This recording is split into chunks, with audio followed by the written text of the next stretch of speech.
रात की खामोशी, जंगल की सिसकियां और अंधेरे में छिपा वह रूहानी साया। आज की कहानी है चल पिशाच की।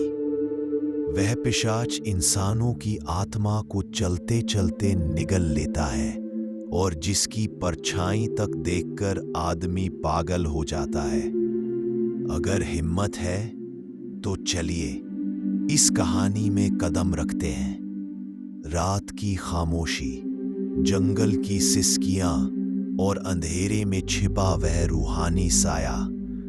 आज की कहानी है चल पिशाच की। वह पिशाच इंसानों की आत्मा को चलते चलते निगल लेता है और जिसकी परछाई तक देखकर आदमी पागल हो जाता है। अगर हिम्मत है तो चलिए इस कहानी में कदम रखते हैं। रामकुमार नाम का एक नौजवान शहर से गांव लौटा था। उसका विश्वास था भूत प्रेत कुछ नहीं होते, यह सब अंधविश्वास है। एक रात वह दोस्तों के साथ शराब पीकर गांव के बाहर निकला। तभी उसकी नजर उस काली बावली पर पड़ी। गांव के बुजुर्ग हमेशा कहते थे रात के बाद बावली के पास मत, लेकिन शराब के नशे और अहंकार ने उसे बहादुरी दिखाने पर मजबूर कर दिया। रामकुमार बोला, अगर सच में पिशाच है तो आज मैं उसी से मिलकर लौटूंगा। उसके दोस्त डर कर दूर खड़े हो गए। रामकुमार जैसे ही बावली के पास पहुंचा, हवा का रुख बदल गया। पेड़ कांपने लगे, चारों तरफ कुत्ते जोर जोर से भौंकने लगे और तभी बावली से पानी नहीं बल्कि खून जैसी लाल लपटें उठने लगी। रामकुमार ने झांककर भीतर देखा और उसकी रीढ़ की हड्डी में बर्फ जम गई। अंदर एक काला लंबा सा प्रेत खड़ा था। उसका चेहरा इंसानों जैसा नहीं बल्कि जला हुआ खोपड़ी जैसा था। आंखें जलती हुई अंगारों की तरह और उसके होठों से सड़ाद भरी हंसी निकल रही थी। वह धीरे धीरे बावली से बाहर आने लगा। उसके कदम नहीं चलते थे, वो जमीन पर खिसकते हुए लेकिन बहुत तेजी से आगे बढ़ता था। यही रामकुमार भागने लगा। उसके दोस्त दूर खड़े कांप रहे थे, पर यह पिशाच सामान्य नहीं था। जहां भी वह पैर रखता, जमीन पर जलने के निशान रह जाते। रामकुमार दौड़ते दौड़ते गांव के चौपाल तक पहुंचा।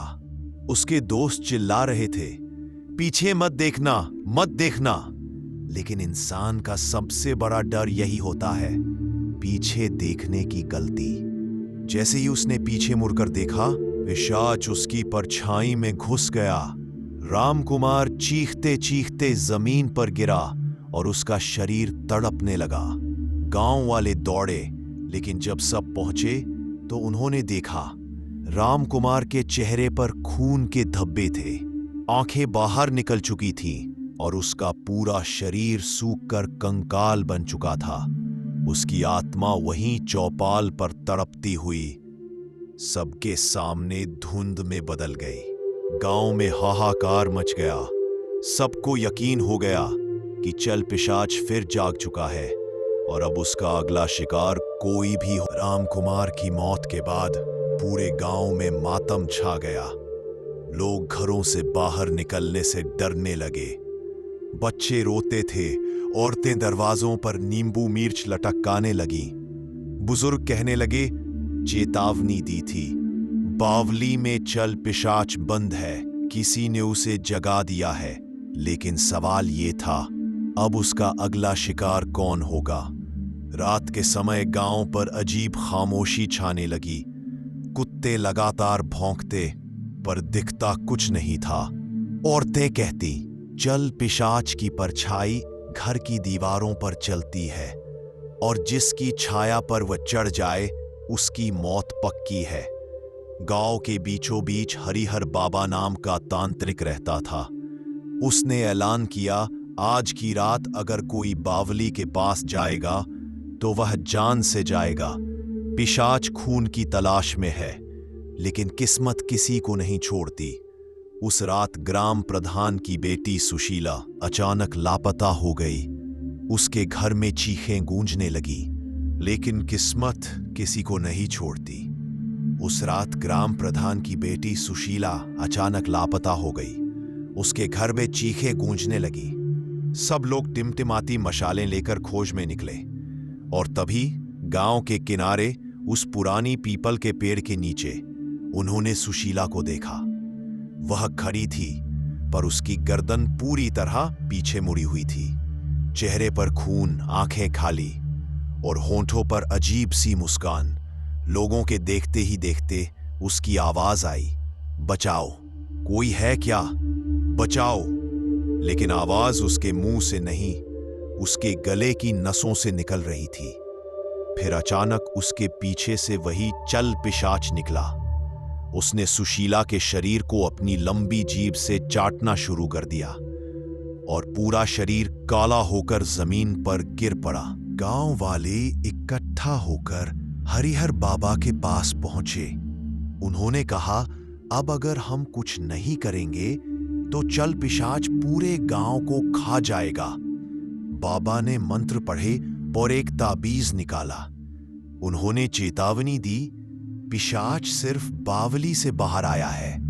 अगर उसे फिर से बांधना है तो किसी को उसकी आंखों में देखकर उसका नाम लेना होगा। लेकिन याद रखना, जो उसकी आंखों में देखेगा उसकी मौत निश्चित है। गांव वाले सहम गए। कौन अपनी जान देकर गांव को बचाएगा? रात गहराती जा रही थी। लोग अपने घरों में दुबके हुए थे, लेकिन अचानक चौपाल के पास एक अजीब सी गंध फैलने लगी।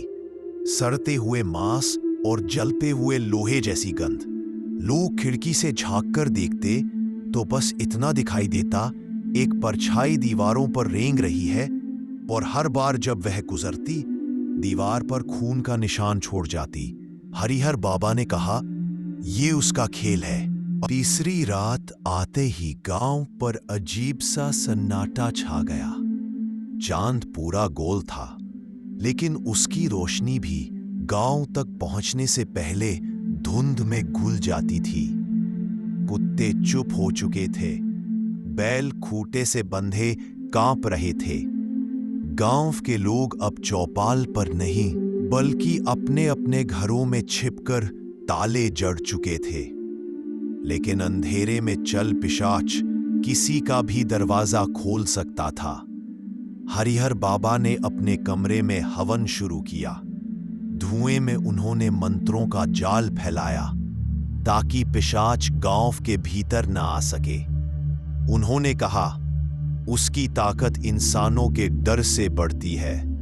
अगर कोई उसकी आंखों में देख पाए और निर्भीक हो तो वही उसका अंत कर सकता है।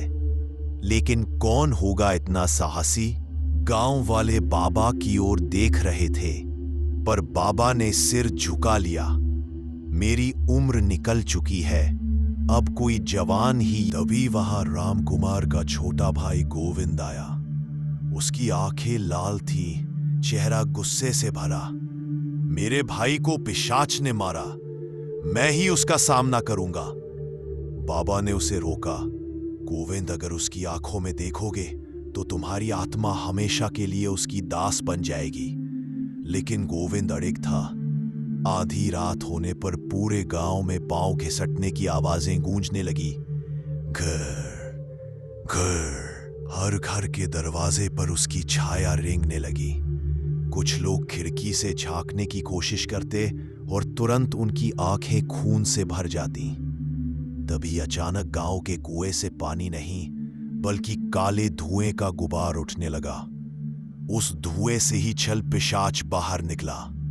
उसका शरीर पहले से भी बड़ा हो चुका था, जैसे उसने सुशीला और रामकुमार की आत्माओं को सोखकर खुद को और ताकतवर बना लिया हो। गोविंद मशाल लेकर बावली की ओर भागा। गांव वाले दूर से देखते रहे। हरिहर बाबा ने उसका पीछा किया और गोविंद बोला, अगर मैं नहीं लौटा तो कम से कम ये ताबीज तुम्हें रास्ता दिखाएगा। जैसे ही वह बावली के पास पहुंचा, पिशाच ने अपनी लंबी जीभ फटकार कर मशाल बुझा दी। चारों तरफ अंधेरा छा गया, लेकिन गोविंद रुका नहीं। उसने जोर से चिल्लाया, चल पिशाच, अगर हिम्मत है तो मेरी आंखों में देख। पिशाच ने जैसे ही उसकी ओर मुंह घुमाया, उसकी आंखों से आग की लपटें निकलने लगी। गोविंद कांपा, लेकिन उसने पलक झपकने से इनकार कर दिया। उसने पिशाच की आंखों में सीधा देखा और हरिहर बाबा के बताए मंत्र बोलने लगा। अचानक पिशाच तड़पने लगा। उसकी चीखें पहाड़ों तक गूंजने लगी। गांव की दीवारें हिलने लगी, छप्पर गिरने लगे। लेकिन तभी गोविंद के शरीर से खून रिसने लगा। उसकी आंखें सफेद हो गईं। पिशाच की चीखें और गोविंद की तड़प एक साथ गूंजने लगी। हरिहर बाबा ने दूर से मंत्र पढ़कर ताबीज हवा में फेंका। ताबीज पिशाच की छाती पर चिपक गया। पिशाच जमीन पर गिरकर तड़पने लगा। लेकिन तभी गोविंद के मुंह से आवाज निकली, अब मैं ही चल पिशाच हूं। गांव वाले दहशत में भाग खड़े हुए। जब गोविंद ने पिशाच की आंखों में देखा, उसकी आत्मा धीरे धीरे पिशाच में विलीन हो गई।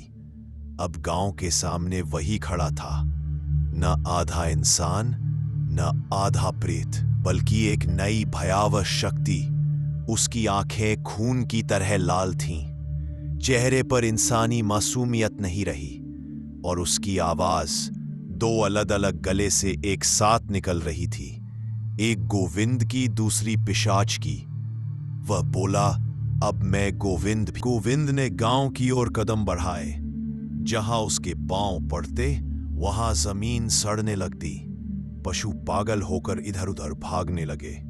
औरतें बच्चों को लेकर मंदिर की ओर दौड़ीं। लेकिन मंदिर की घंटियां अपने आप बजने लगीं और अचानक टूटकर जमीन पर गिर पड़ी। गांव का देवस्थान भी उस शक्ति को रोक नहीं पाया। हरिहर बाबा ने आखिरी कोशिश करते हुए मंत्र पढ़े, पर गोविंद ने उसकी ओर देखा और बाबा वहीं पत्थर का बनकर गिर पड़े। गांव वालों को समझ आ गया कि अब कोई रक्षा नहीं है। गांव का एक बूढ़ा आदमी, जिसे सब कालू राम ताका कहते थे, बोला कि बावली से निकला है तो इसे बावली में ही लौटाना होगा। गांव वाले कांपते हुए बावली की ओर दौड़े। गोविंद पिशाच उनके पीछे पीछे पड़ रहा था। आसमान में बिजली कड़कने लगी, चारों तरफ धुंध छा गई। बावली के पास पहुंचकर लोगों ने मिट्टी, लकड़ियां, पत्थर डालकर उसे बंद करने की कोशिश की, लेकिन तभी पिशाच ने चीख लगाई, कोई मुझसे नहीं बच सकता, मैं ही तुम्हारा अंत हूं। उसकी चीख से गांव की आधी दीवारें ढह गईं। लेकिन तभी पिशाच ने चीख लगाई, कोई मुझसे नहीं बच सकता, मैं ही तुम्हारा अंत हूं। उसकी चीख से गांव की आधी दीवारें ढह गईं। सभी सुशीला की मां आगे आई। उसने अपनी बेटी की मौत का बदला लेने के लिए खुद को बावली में झोंक दिया। जैसे ही उसका खून बावली में गिरा, बावली के भीतर से आग की लपटें उठी। उस लपटों ने गोविंद पिशाच को घेर लिया। गोविंद चीखता रहा, मां मुझे बचाओ, मैं गोविंद हूं। लेकिन उसके साथ साथ पिशाच की आवाज भी गूंज रही थी, मैं अमर हूं, कोई मुझे नहीं मार सकता। धीरे धीरे आग की लपटों ने उसके शरीर को जला दिया। उसकी राख बावली में गिरकर सुबह होते ही गांव फिर से सामान्य दिखने लगा। पंछियों की चहचहाहट, हवा की ठंडक, और गांव वाले राहत की सांस लेते हुए बोले, चल पिशाच का अंत हो गया। लेकिन बावली की गहराई से एक हल्की हंसी सुनाई दी। हा हा, लोग सहम गए, क्योंकि चल पिशाच पूरी तरह मरा नहीं था। वह अब किसी और मौके का इंतजार कर रहा था। तो दोस्तों, यह थी चल पिशाच की दहशत भरी कहानी। क्या सच में वह खत्म हो गया या सिर्फ सो गया है, यह कोई नहीं जानता। लेकिन याद रखना, जब भी कोई बावली में झांकेगा उसकी परछाई में फिर से चल पिशाच जाग उठेगा। अगर यह कहानी आपके दिल की धड़कनें तेज कर गई हो तो लाइक, कमेंट और सब्सक्राइब करना मत भूलना, वरना अगली बार जब आप आईने में झांकेंगे तो आपकी आंखों के पीछे भी कोई और मौजूद होगा।